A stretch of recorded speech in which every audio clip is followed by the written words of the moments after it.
ঢাকার ঐতিহ্যবাহী ঝালমুড়ির দোকান এখন আমাদের মোংলাতে, স্থান বামারঘাট সংলগ্ন। বামারঘাট থেকে উঠে 100 গাছ জায়গা বাঁ দিকে হাঁটলেই পাবেন আলকোবাস ঝালমুড়ির দোকান। খেয়ে খুব সুস্বাদু। এখানে প্লেট 20 টাকা, প্লেট 10 টাকা, যে যে নিতে দেওয়া যায় এবং পার্সেল বিক্রিও করা হয়, অর্ডার নেওয়া হয়। আবার গোস, মুরগির গোস দিয়ে 60 টাকা প্লেট বিক্রি করা হয়। সব দিয়ে ছোলা, আলুর দম।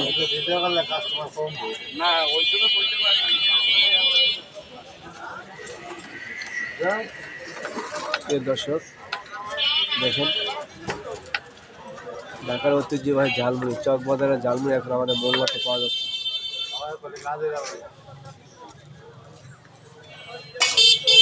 চক বাজার, নাজির বাজার, পুরান ঢাকার যত জায়গায় ঝালমুড়ি সেই দোকানই মনে করে আমাদের মোংলা এখন পাওয়া যাচ্ছে।